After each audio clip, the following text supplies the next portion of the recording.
Great to be here, Megan. As folks look at, the fact that Bowe Bergdahl is now being charged, and we have these 3 of the 5 Taliban commanders trying to return to terror, they're asking this question: was it worth it? Well, let me first say, as you know, as a lawyer, this is a military justice issue being handled by the Army. This is a step in the process, and there are many steps past here. Was it worth it? Absolutely. We have a commitment to our men and women serving overseas, or serving in our military, defending our national security every day, that we're going to do everything to bring them home if we can, and that's what we did in this case. The folks who are critical of this say, yes, we do have a commitment to bringing every man and woman home. However, there were other means of doing it. Your thoughts on that?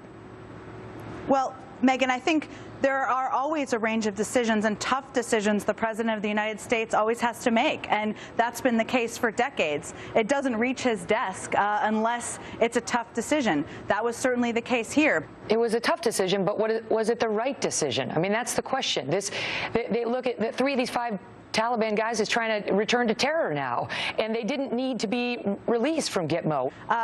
This is a commitment that we have made. We have long made. We've made for decades. We have the ability to track and work with the Qataris. The reason that we know that individuals reportedly were online and engaging with individuals they shouldn't be is because we track it. It means the system of tracking works. What about the fact that the supervision of these 5 top Taliban commanders over in Qatar is supposed to end in 2 months?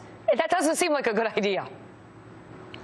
Well, obviously these plans and agreements are designed, and they'll be discussed, and we will do everything we can to ensure that the proper precautions and requirements are in place with the government of Qatar. 2 months from now is a long time as it relates to diplomacy. Wasn't this at base an effort to get these 5 guys out of Gitmo? There was no other way to get them out.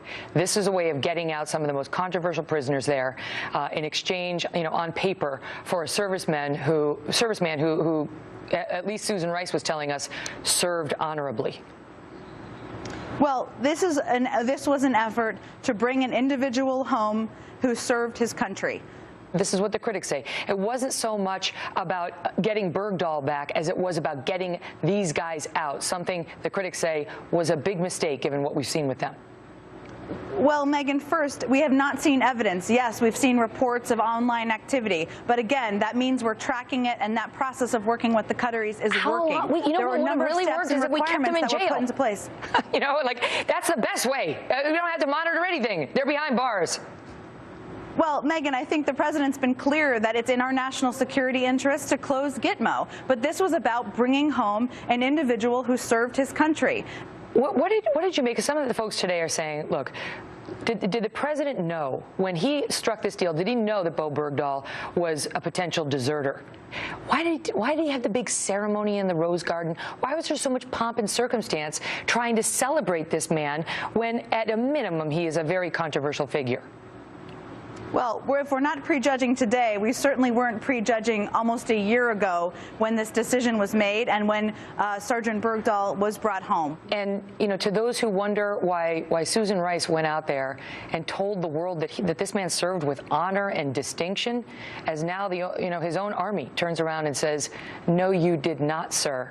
You deserted the men and women in uniform, and you deserted your platoon mates. You say what? Susan Rice was wrong?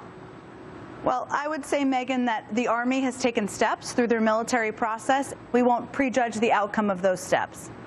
Do you think he served with honor and distinction? Did Susan Rice have it right?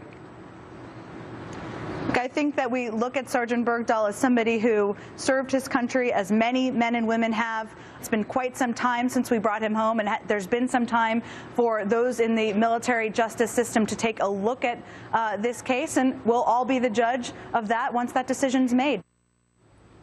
Stay tuned.